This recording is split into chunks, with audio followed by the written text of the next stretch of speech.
All right, guys, I believe it is time now for picks and bans of game number 5. It is Rival versus NRG. This is match point. Winner of this is going to be going up against the winner of E United versus Obey, the world champions versus the #1 seed out of EU. All eyes on the bans for now. Gonna see what Rival will be doing here. I'm guessing Ravana for the first ban, and after that, potentially Circuit. It's going to be pretty risky, but right now, Rival and NRG, these two bans have stayed the same for all of these matches. There it is. The Circuit is gone, away from adapting. NRG is sticking to their old-fashioned Fafnir Odin, just a very solid ban combination that's been keeping them well throughout the entire set so far. This allows Raijin to get through, and it's gonna fall into the hands of Wlfy. And because of that, we do get a Raijin in the mid lane. But Raijin no longer with that utility that other gods have. He does have that early pressure. What are they sacrificing picking Raijin now? Well, compared to the last game they had, Discordia, they're sacrificing nothing. Discordia last game got completely out-pressured. She wasn't able to have the impact at all, and her damage was just, well, not really flattering. Raijin here is a more solid character that can even do work when coming in from behind. Now, with Raijin here, do you think that NRG is going to pick out Isis, but now that they're not worried about them, are they going to go with a more standard mid laner? They will be waiting on the mid lane for here. They have no reason to pick it up now. It's going to look for an AMC hover for probably emilitoo or also potentially Yammyn in mid lane, but I would like to see more in a mage. When the mage is picked up so early for Rival here, there's no point to pick it until later on, maybe third here. And this is a hyper-pressure dual lane as well coming out from NRG. And we've already witnessed iRaffer Sylvanas multiple times today. For him to be able to bring it back into a 5th match, that's one of the sacrifices Rival had to introduce to themselves. Yeah, Rival either was going to pick Raijin, so they have that strong mid laner, or they were going to take away Sylvanas again from NRG, but they decided to go with the Raijin. And that is the beauty of picks and bans, this constant trade of characters and strengths. And Sylvanas has been this key character throughout the entire set for both teams, even when it wasn't Rival. Rival almost getting back to the game at the Portal Demon fight was thanks to Sylvanas pulling Emil over the wall. You can see the team coach there, Alpha Jackal, very involved in the team's picks and bans. Who's the coach for NRG, and is he as involved? It is Badger currently on the roster as a quote-unquote official/unofficial coach. He's doing picks and bans work and helping out the boys with everything they need. He's standing behind them, and it's going to be Athena and Uller for Rival. Athena taken away from NRG. I like the choice, even though I would have been surprised to see maniaKK play it. I don't even think they would have had place for it on the team comp, but Rival looked very confident with Athena. Callus did a fantastic job with Athena before, setting up a lot of kills, and those taunts were great. And of course, you have the global ultimate with her, which allows you to ping across the map. And this Athena pick still allows a mild bit of flexibility. iceicebaby could still potentially try and take Athena into the jungle, but I would only doubt it simply because Rival might want to try and establish their pressure in the solo jungle side this time around. We've seen multiple rotations out of maniaKK because of how far ahead he's getting from adapting, basically enabling him having that pressure, and now I think Rival's looking to turn the tables. Dimmy, you were saying that Discordia over on Rival's side really wasn't doing too much, but for NRG, is this a different stance? The beauty of Discordia on NRG is the fact that NRG managed to get pressure in the early game, which is a safe kind of farming environment for Discordia, allows you to get online, and then in the siege meta, in the later stages of the game, she's able to really shine. I like the pickup here, and I hope they do pick up a jungler and a soul laner that's able to provide the pressure that she needs. Rival banning out Kabrakan against NRG. They do not want to deal with that early aggression like they did last game, and Geb banned out on the side of NRG. These second bans have been really standard for what it is. It's been mostly Erlang and Geb throughout the entire set for NRG, and Rival now finally afraid of the Kabrakan with a very smart ban here. I'm wondering if this last ban's going to be an RTO, and if not, if she's going to go through. It could be, it should be, it could also be Osiris. Actually, okay, RTO. RTO is banned. NRG could be picking Osiris since it's been a comfort pick for Rival for the entire, well, right, so far. And there it is. It's hovered. Not to mention that maniaKK did such a great job throughout the entirety of Season 4 with Osiris. And I mean, he was initially playing these super warriors that love bullying out the lanes, and then he started transitioning a little bit more into the Guardian solo laners to try and provide some team fighting support to NRG. Rival mixing it up a bit with a Dodgy pick over for the jungler role, and we've seen her a few times. How does Dodgy fit as an assassin? Dodgy has been receiving recent buffs, and for the ranked scene, for example, she's been doing a very good job. She's been high priority. She has a lot of bursts, a lot of good confirmable bursts, and she's also has the presence of a CC forcer in the form that the way iRaffer does it. I would like to see here seeing how it works with Athena, both characters that want to abuse beats cooldowns. Now, in competitive play so far, Dodgy has not been the best of characters. Potentially, this will going to get swapped out for another jungler. We've got 40 seconds left, and we'll see what they go for. Kind of expected deliberation on the Dodgy pick because she can be similar in playstyle to that of a Najah, where you're kind of just all in committing at that point, because if you go in and the timing isn't right, you're most likely just going to end up dying. And leaving your team with taking the risk of, are we going to potentially run into 4v5 scenarios on multiple occasions, that's the interesting side factor that Dodgy can introduce. And there she is, locked in indeed. I'm guessing if Rival isn't going to pick Ares, they want something at least with chains. This is a all-in from Rival. They believe that Dodgy is going to be the pick winning in the game here. Amaterasu going to Deathwalker. A kind of low-pressure kind of style, like we've seen them do before. So But great sustain. And great team fights with that old Guan Yu on top of her. Yeah, but has Rival ever struggled in team fights? No, and not with this Fenrir, no way. Oh, This is what happens every year. Every year, Adapting pulls out the Fenrir as that last resort, and it's panned out for them so far. I'm not sure how it's going to work out in this game 5. It's been about damn time. You're going to take away Circuit? All right, here's Fenrir. Have fun. All right, guys. Looking at these two team comps, it is game number 5. Who do you give it to? I already know who Demi is going to say, so just for the fun of it all, I'll go with Rival. And Demi? Energy all the way, baby. All right, everyone, it is game number 5 for Rival versus NRG. Make some noise! I think the teams are going to be the ones making the noise here today. Game number 5. The first 2 belong to Rival. The last 2 belong to NRG. And this one belongs to the he who finds themselves in the finals. Both of these teams, man, the Fenrir, the Amaterasu, it's all down to this. The Circuit was first banned. Fenrir last picked. Focusing out, adapting there in the early stages. If you're going to play a god all 4 games there, we're going to take that one away from you in game number 5. And what does he go back to? His staple Fenrir. He brought it out against Luminosity and Cloud9 seasons 3 and 2 respectively. Even the Naja every now and then. And with the Fenrir buffs recently that has happened, where you don't use your runes for seething, how Fenrir is such a nightmare to deal with. You know, I'm a little upset, Toli. I'm a little upset. Oh yeah, you were telling me about this. This is the composition for Deathwalker to play Ares solo.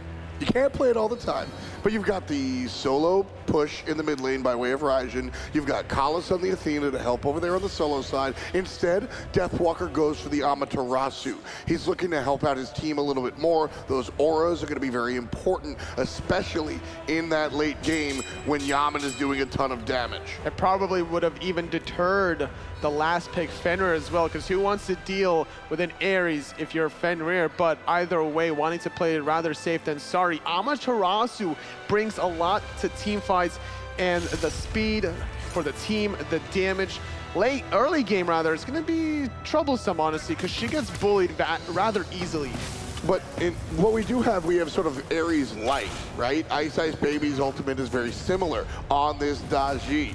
Now, Dodgy is shown up pretty much in the latter half of this year, and I've really liked what she brings to a team. The question is, can iceicebaby play her well? And absolutely, yes, he can. Depends on who he tries to focus here with that ultimate. A lot of these gods on NRG side has crowd control immune ultimates, with the exception of emilitoo. So if somebody can force out his beads before iceice goes into the sky with his ultimate, that could be the prime target that Rival needs. Now, maniaKK doesn't have beads this time around. We see he's got the horrific emblem there. Even though Osiris is tanky, does that make maniaK a prime target for Rival, or do they still want to respect his tankiness? I think that they're not going to focus him out too much here. He still has Lord of the Afterlife to escape from the ultimate of iceicebaby, but I'm expecting NRG to lean on Deathwalker here. You don't want to allow Amaterasu to transition in the mid to late game comfortably, trying to strip away some of her blue buffs. It doesn't allow her to clear the wave rather effectively, and then maybe taking away some of the experience. So you're separating that gap, trying to get level 9 while Amaterasu is still level 7. That's the game plan for NRG. I like how iRaffer out here just annoying people, gets a pull. No intention of fighting 1 versus 2 with Sylvanas, but just wanted to land the pull. Does so, slowing down Team Rival heading into his jungle, more important. Even delaying rotations by 2 seconds is all it takes. That's why sometimes in dual lanes, sometimes in solo lanes, whenever there's a one-on-one going down and somebody's trying to back, if you can find a hail of arrow from a distance just for the stopping of the back, well, there goes 5 seconds of the enemy's time. The proxy farm coming out for the 2-man push on the solo side by NRG. By taking care of the minions behind the tower, they make Deathwalker's life that much more difficult. No minions to tank the other minions, so instead he has to do it himself, find himself losing a lot of HP, and obviously a nice, delicious target for an early game monster like Fenrir. And because he went for the Death's Toll and not the Bluestone Pendant, he doesn't have the opportunity to clear the wave. He just got denied 50 gold under his own tier 1 tower. The experience permitted here already favoring out Yammyn a little bit on this Discordia thus far. Trying to see this little 1v1 happen. Neither one of them wanting to do anything quite yet. It's just been a 2-1-2, but it's maniaK on the right side. iceicebaby with first blood, and adapting falls as well! 2-2! Kalas comes up on top with that ultimate. First blood turns into double blood, and Team Rival started with a bang. Adapting was only level 4. Iceice and Deathwalker using their ultimates early in the engage, abusing this Fenrir that just could not catch up in experience. And that right there brings Daji from 0 to full boots. And now it's really scary. Let's take a second look at this one. Incredible stuff by iceicebaby. Pretty sure Deathwalker probably baited himself out, and that's exactly what happens. Jumping was adapting. He actually even misses, and then that's it. He even cancels it early to make sure there was going to be a tower shot early on to maniaK. That cancel was so hot.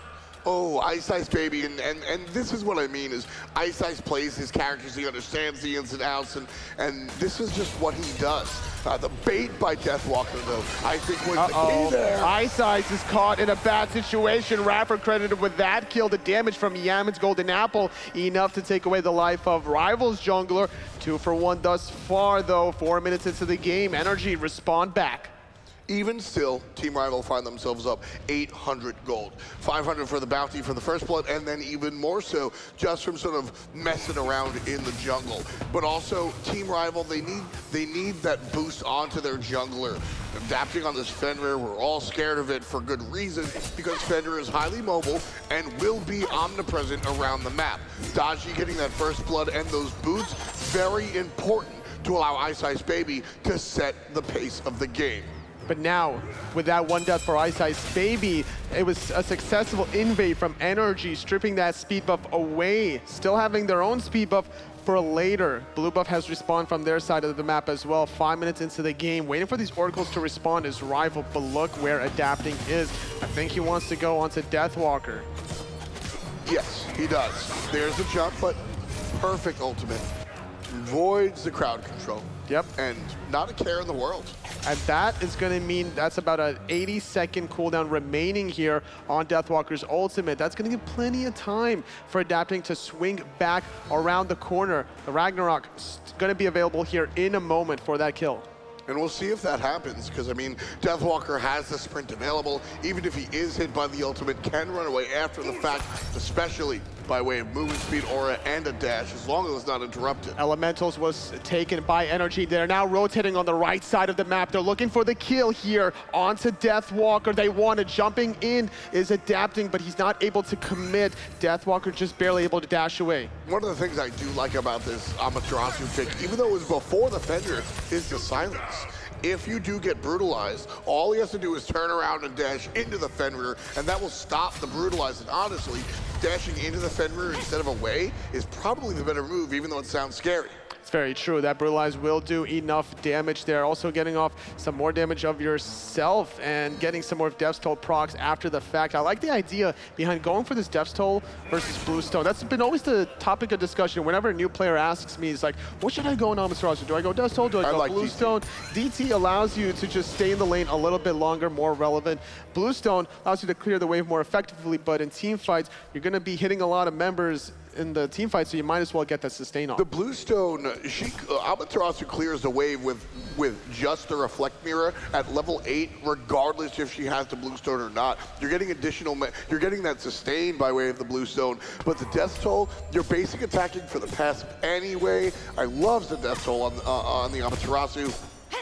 And Deathwalker here, he's always been, you know, one of the guys that sort of leads the way as far as his builds, and I like the Death Toll. No vision here, not too much vision at least. The top side, right behind Fireshine, was spotted here as Adapting rotates over. Now finally waiting for something to happen as these elementals are about to respawn. Rival though are in a position to possibly contest. You can't allow a team to consistently get these elementals off the board, especially right side mids. I think NRG are gonna look to control those two objectives. Yeah, you can see the right side mids will be taken out by NRG here. Discordia and Sylvanas grouping up there. Deathwalker on the right side alongside his jungler, and that's Kalis making the rotation, but he's spotted out as him and Raijin are able to pick up those elementals. And Rival with a pretty interesting lead here, about 700 gold, 8 minutes into the game, still slowly but surely finding little things here, little things there. Similar build this time around between these two mid mages, both opting for the Doom, where normally one goes for one, the other goes for Warlock Sash, but not this time around. I think it's gonna be a lot of fireworks once more team fights occur. Game 5, baby. Everybody bringing it. Those Doom Orbs, Wlfy and Yammyn. Wlfy's amplifying his early game damage. That's already fantastic. And Yammyn using the Doom Orb as a crutch. The character doesn't have the early game damage, so that Doom Orb really helping out. Fully stacked, still bringing a ton of power. 60 by default. The 40 stacks multiplied by 2 gives you 80. So when you combine it, you're at 140 power, all said and done. That's quick maths right there, but I think this is the first time that Wlfy is playing the Raijin in this set. It was banned away multiple times here by Rival. Didn't want to give it to Yammyn there, but now we're going to see a lot of burst damage. Finishing off Shoes of Focus here, having a little bit of cooldown reduction under his belt. More importantly, some more mana to spam his abilities. I mean, Raijin, one of the scarier gods in the game, in my opinion. He's got fantastic push, even early on, which is something hotly contested in the current meta. The damage that he's able to do is not only long range, but also AoE by way of the Raiju. You're hitting the entirety of the team, and when Wlfy looks at those builds with Divine Ruin and stuff like that, he's able to spread all the on-hit effects that way, and the ultimate even brings control, dude. You talked about all the positive things about Raijin, but the one negative aspect about him is when he is controlling you with his ultimate, he's very vulnerable. He's basically a sitting duck. His movement speed gets reduced very heavily. It's a lot of damage that Yammyn and emilitoo can confirm on him potentially. That's absolutely true, and you know, we saw this before actually. Discordia picked against the Raijin in a set earlier this week because he's such a big target that when you chuck that apple, it's really hard to miss. And looking for more action as the speed buff is about to respawn. Rival are in position though. This time around, Deathwalker is in a comfortable spot here. He's one level above Maniac. He's even gonna use his ultimate just for poke. He knows he's not gonna find the kill. He wants to get the damage off because he knows iceicebaby's right around that corner. Also forcing the ultimate out of Maniac, who won't have it next time. But this is a 4-man collapse. Adapting picks him up. Kalis will come help, but it do not matter. Maniac takes down iceicebaby. That's the one issue with not going beads. Wlfy, though, goes in the ultimate. He's going to take a lot of damage here. He's not going to use the Brutalize, recognizing that Kalis has the taunt available. Great engage from adapting, abusing iceicebaby, not having beads, opted for the blink. And 4 players collapse on him. The entirety of NRG show up, and again, why? Because NRG want that invade. Speed buff and blue buff taken off of 1 kill right on the jungler. Adapting. He had 2 choices to go for. He could have went even on Deathwalker, considering his ultimate was not available. But the fact that iceicebaby's playing this Daji, an assassin that has a relatively low health pool, it's a faster time to kill on that god. But iceicebaby also able to bring that damage and be extremely, well, turn it around and have a faster time to kill against his opponents. The hi-rez Lament just going to help out. It's going to do a decent amount of damage if he can get into the backline without getting engaged on. It's very surprising sometimes to see some players not opt for the defensive relic option when dealing with gods such as Fenrir, maybe even Naja. It's not a bad idea to always think offensively, but if you're going to put yourself out there, expect a little bit of backlash in return, and that's exactly what Adapting likes to do. Exactly. I think the idea was for iceicebaby to make the impactful plays and use that blink early on and just avoid Fenrir. Just stay away. And then you can use your teleport ability on your own teammates to escape the action, so it's not a bad idea in that regard. But thus far, it's a 2-2 scoreboard. Game is basically even here. Rival with about a 300 to 400 goal lead, which is not much at all. Yeah, no, this is absolutely tied up, and Wlfy here in the mid lane has to avoid the nonsense. The ultimate will help, but it's not going to be enough. Yammyn puts Ice on ice. iceicebaby is just waiting till the day he hits level 12 so he can finally pick up the speeds and escape the clutches from Adapting's Fenrir. Right now, DW trying to deal with maniaK's Osiris and just taking so much damage. Able to heal up a little bit, but certainly not as much as he takes. It's not going to be that big of a deal here, considering the 20% cooldown reduction from Breastplate of Valor is going to allow Deathwalker to consistently stance switch, get more health topped off. And look at this, maniaK's still feeling a little ambitious there, trading some more shots off using that health chalice. Well, Vote has Ula this time around. Not gonna find the axe just yet, not gonna find the hail of arrows either, and emilitoo off to the races, trying to take down the enemy hunter. I think Emil was a little bit mad that he even tried to go for the axe, like, you what, mate? It comes back in there, is like, all right. Yeah, I mean, it's both of these hunters, they're fun-loving. A lot of times the competitive guys tend to be like furrowed brow, always on top, but they actually have a lot of fun in lane, so I like watching it. Goldfury gonna be pulled by Rival.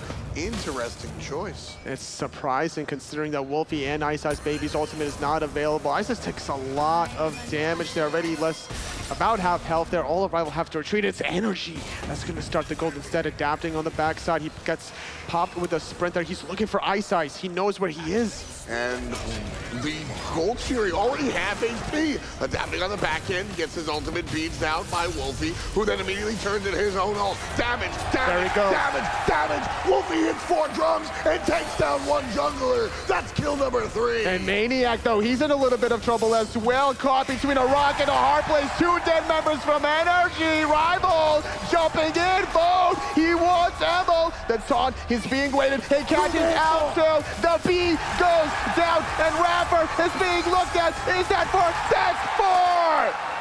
The team fight was incredible by Team Rival. NRG showed up. They tried to take the Goldfury away. Rival were just looking for the fight there. They didn't even want the Goldfury. Adapting wanted to find iceicebaby so badly. He jumps at the same time that iceicebaby blinks past him, goes into the ultimate. He catches Wlfy, gets his beats up. Sure, that's all fine and dandy, but now Adapting has no escape after that point. He gets hit by all of Wlfy's damage, gets controlled by the ultimate. That was the first victim. The rest was history after maniaK fell trying to zone. And what I loved about that team fight was that was delightfully Team Rival. Take that VOD and just put it front and center. Look at all the player damage totally. 76, 75, 74, excuse me, 45, 43. I was looking at net worth. But the idea is all of those players, you had the taunt from Kalas, Vote comes through with some basics, Wlfy comes through with the ultimate, iceicebaby as well. Everybody contributed equally to that team fight, and that's really what allowed Team Rival not just to take the Goldfury, but the beginning of this game. The player damage you see on your screen is not comparable to what happened in that team fight. The Osiris damage, it's all bully damage in that solo lane. We're seeing the damage from Yammyn. It was consistently being done onto iceicebaby whenever he was caught in that mid lane, but that one team fight from Rival, they have the efficient damage, the damage that matters, and they're finding the prime targets now in that last team fight. A game that was once very close, relatively even, 200 to 300 gold lead for Rival has now stretched to over 3,500. Team Rival not done just yet, looking to push up here in the middle lane. iceicebaby gets his Magi stripped by way of the Strife. Tier 1 tower falls down, no problem.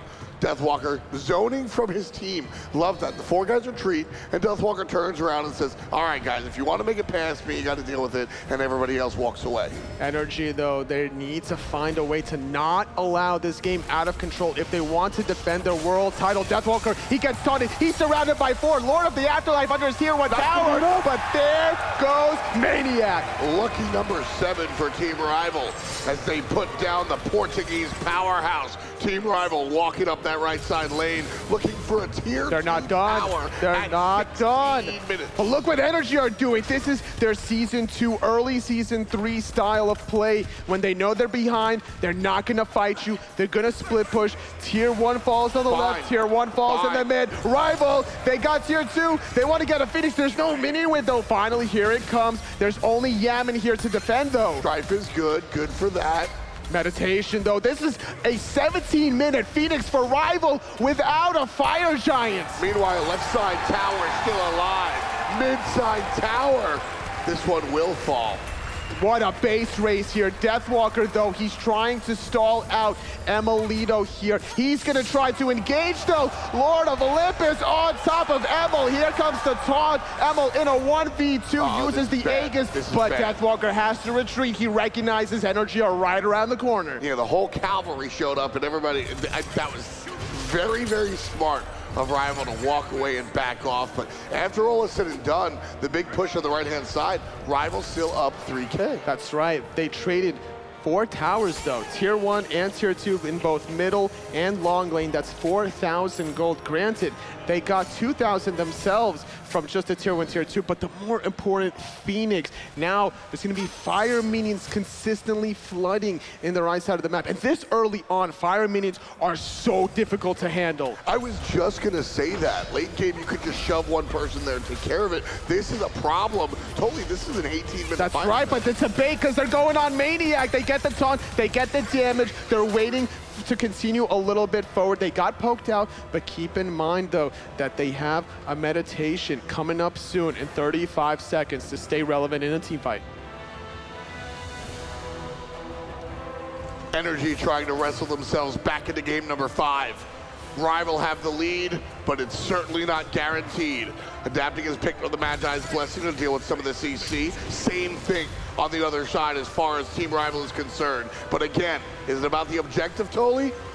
It definitely is going to be about this Fire Giant here, F. They clear the right side wave, waiting for more Fire Minions to trickle through. Adapting, he's going to try to stop the back from Deathwalker. Magi's Blessing is available, but if Deathwalker really wanted to, he's going to do that every single time. Just dash, pop it, and that can allow Callus to look for the dash taunt after the fact. It can also allow iceicebaby to look for the ultimate after the fact. It can allow Vote to look for the axe after the fact. So many options for Team Rival to follow up off of that silence from Deathwalker. This is so tricky for NRG. They can't leave the right side of the map exposed any longer here. It's so unfortunate that Rival had that play happen on the right side instead of the left. If that was long lane towers and Phoenix stripped, then that means someone from NRG would have to constantly defend that side of the map while the rest of Rival are going to be trying to bait and pull the Fire Giant. One more time, the objective is pulled. Gold Fury this time.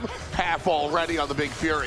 maniaKK and iRaffer coming around the front side. Look on the back side. Keep an eye on the dog. Rival He's get it. on the back line, but the ultimate immediately forced out by the mid lane mage. There comes iceicebaby. One gets pulled, and the damage is not going to be enough, but maniaKK relatively low. Collins coming through. Solo lane. Adapting, he's alone. He's surrounded by all 5 Rival members. He's falls. The king falls in this team fight. emilitoo, he uses his speeds. He's trying to run away, but Deathwalker, Amaterasu, has the speed or a Vote right behind him here. The Titan, though, it's taking damage. There's fire minions coming into the Titan. If NRG don't defend this, they're going to lose this game 5. I mean, there's no way those minions are going to kill the Titan right this second. But what it does is it puts pressure onto NRG.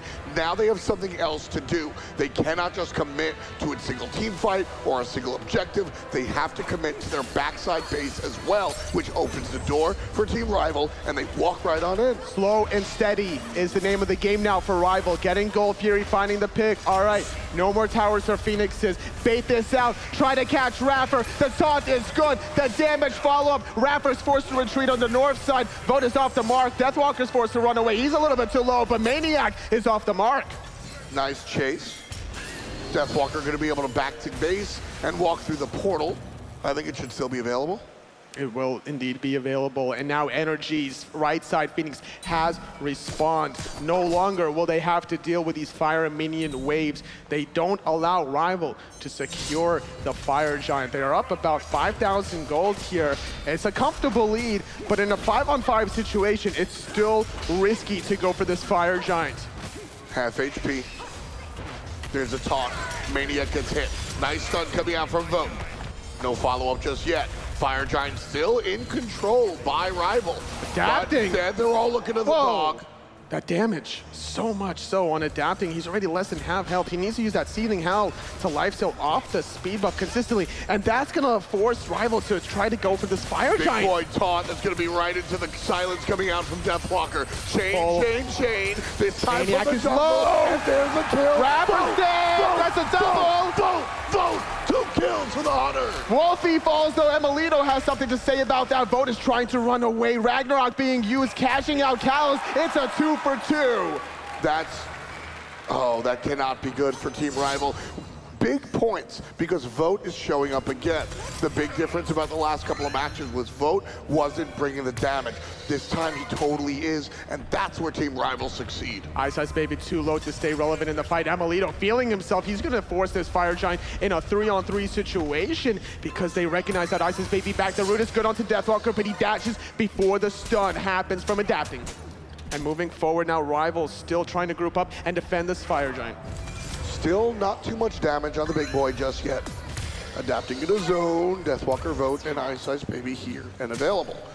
iceicebaby's presence and Deathwalker's presence enough to really push energy off of this option, which is all Rival really need.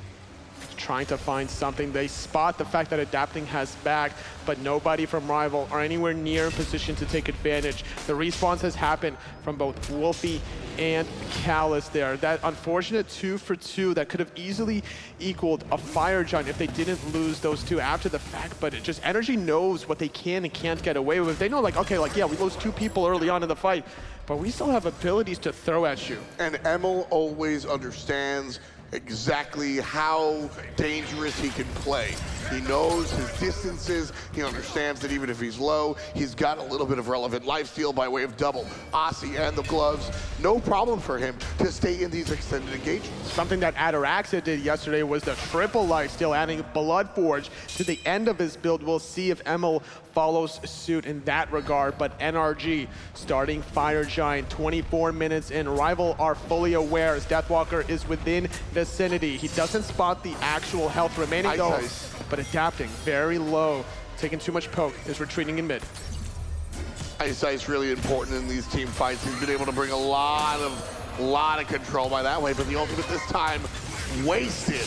Deathwalker dashes away, adapting on the left side. Rival has to be careful. Adapting, looking for the kill. Instead, he's turned on. The damage to Wlfy. The damage to Wlfy through the wall. Bang! Bringing out the quints and putting down the jungle. maniaKK jumps on in though, but he's not gonna get out. 2 dead from NRG. Rival, they're going on the chase. Nice little juke from iceicebaby, not gonna get hit by the strike. And now Rival with a 5-on-3 can start the Fire Giant. Vote's piling arrows right into the big boy right now.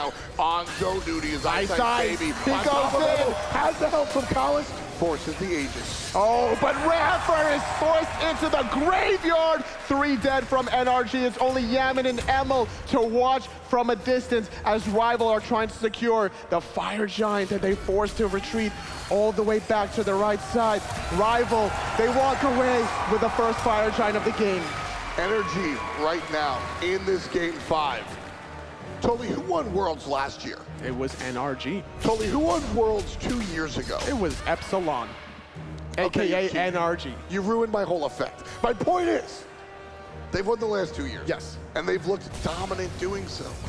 Team Rival are the first team, in my opinion, to really, truly threaten NRG's chance at this three-peat. And right now, NRG, or Rival rather, the team that have brought themselves up from the bottom, could be showing up on Finals Sunday. It's so interesting to see the path of both of these two teams throughout the years, how they've overcome such adversity to show up here in the first semifinals. This is only the first semifinals, F-Dot. That's true. We've got an entire other best of 5 coming up next. Ataraxia and Obey Alliance take on Polar Bear Mike's United, representing the last hope for North America. But right now, Team Rival representing their last hope for this best of 5 and their chance to find themselves in the finals. It's 26 minutes in. Team Rival have a baker's dozen and over 10,000 gold, more than the opposition. All the towers from NRG have been stripped. Once those Phoenixes go down, that Titan will be at its most vulnerable form, and Rival, they're feeling it. They get the Portal Demon. They're going to spend all this gold in hand. They're going to try to get back into it. I think their first goal is to go for the right side Phoenix. With the respawn Phoenix, it's going to be respawning at half health. It takes even more damage once you get in there, and I think Rival is going to exploit that fact. Grouping up on the right side is exactly what they'll do. Deathwalker leading the charge, as he should. Wlfy on the right side. Vote's going to pick up the red buff, which makes him even scarier. Yes, the damage, the burst potential out of this level 20 Ullr. Having even Mad Guy's Blessing, recognizing that adapting could easily try to stun, Ragnarok him. It's a great idea here to get this defensive item. We've seen other defensive items from these hunters every now and then in the form of either Winged Blade, Mantle of Discord, to give yourself some CC immunity in a certain threshold. But this Mad Guy's Blessing, perfect counter towards adapting Fenrir. Yeah, and you can see almost the entire team has that bubble. It's really just Collis that doesn't have it with him. The siege begins. Blinking In the back line is iceicebaby onto maniaK. Adapting jumps in, pulls in one, but look at the damage Wlfy. onto the jungler. Again, Wlfy bringing out the damage. As soon as iRaffer shows up, he gets in trouble. Same with adapting. Right side Phoenix still alive for now, brought down to half. Deathwalker tanking, the rest of the team trying to deal the damage. iRaffer is too low. He's stationary during the pull. Where'd he go? Callis takes out adapting. Where'd he go? He's eliminated from the game here and respawning in 40 seconds. Rival Wlfy, though, takes a little bit more damage than he wanted to. They're going to wait for him to get topped off before going in, pushing the mid wave a little bit closer to the mid Phoenix. There's no rush. 30 more seconds for adapting to respawn. Rival with a 5-on-4 down the mid Phoenix lane. Yammyn gets a beautiful strife and some extra damage by way of the stars, but not going to see much of a consequence. The taunt, iRaffer eliminated! So puts number 15 up on the board for Team Rival. Man, Phoenix is going to go down here in a moment. Callis is still tanking, adapting up in 5. iRaffer in 30. iceice going towards the right side. Rival, we're waiting for a minion wave to occur here. The ultimate is available for Deathwalker and Callis if they want to synergize that up. maniaK trying to zone, but he's going to get taunted, and he's going to get taken out as well. Vote on top one more time. Yammyn answers back. Deathwalker down. Ammo! Ammo! Wlfy gets adapted! Wlfy says no. Rival says no. Rival have the potential to win right here, right now. iceicebaby in the sky, trying to pull multiple members. He gets both of them. Wlfy takes out Yammyn. iRaffer goes down. iceicebaby. Rival has dethroned the king.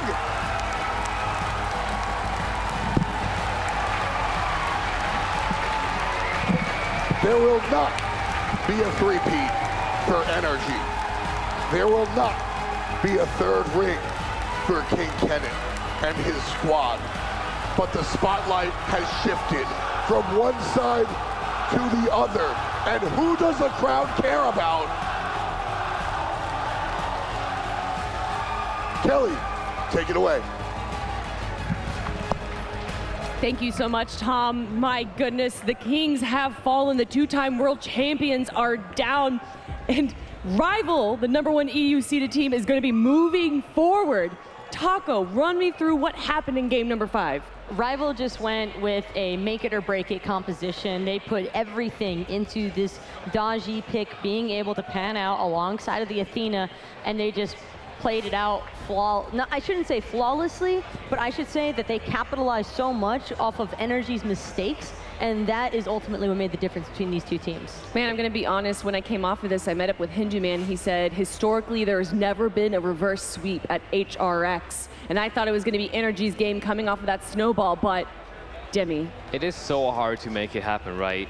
It is a long time and so many stressing games, and I can't really fault NRG for losing here, but Rival really played it out, like lights out really, the entire set. Like, it must be emotionally draining, losing 2 games after winning 2, and then finally coming back. The relief on their faces is just insane. I mean, what does it come down to? Is it the picks, though? Is it that they got Athena back again, the dodgy, which we thought wasn't that good? It was too much overcommitment, I feel, from adapting on numerous occasions where he would try and commit to finding a pick with that Fender ultimate. It would typically bait NRG to being a little bit overextended, and because of that, NRG was just Rival was just collapsing on them entirely. But look at the team damage there. It's actually in favor of NRG.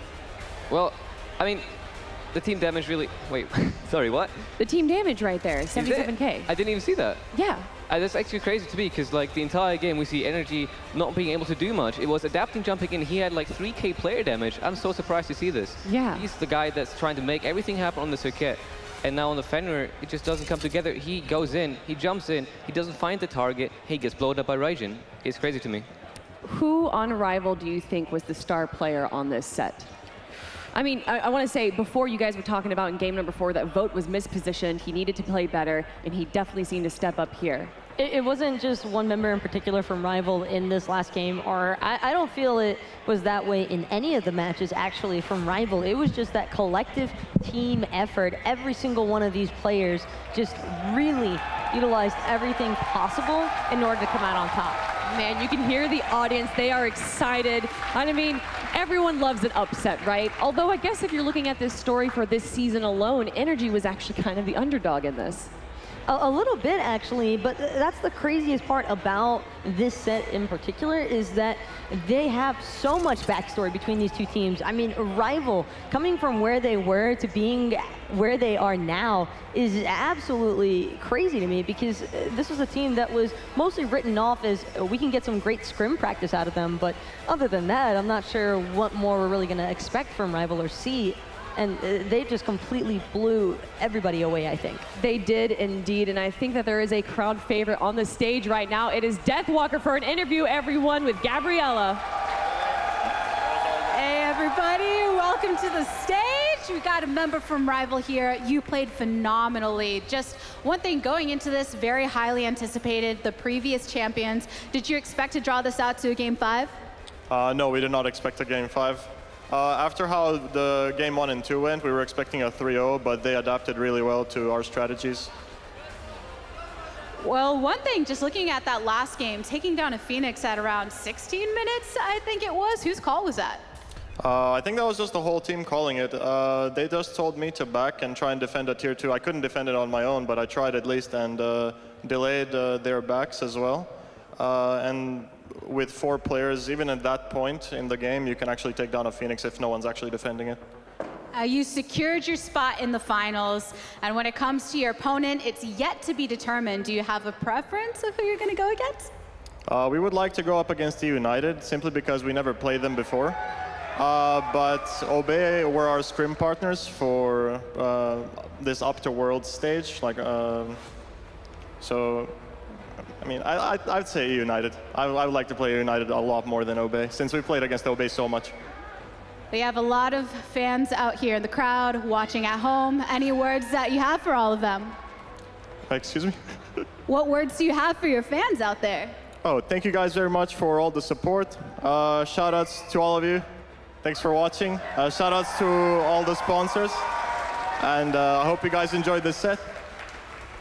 All right, well, good job, man. Everybody, that's going to do it for this set. We do have a break for you, so grab some pop, grab a snack, and we'll be right back.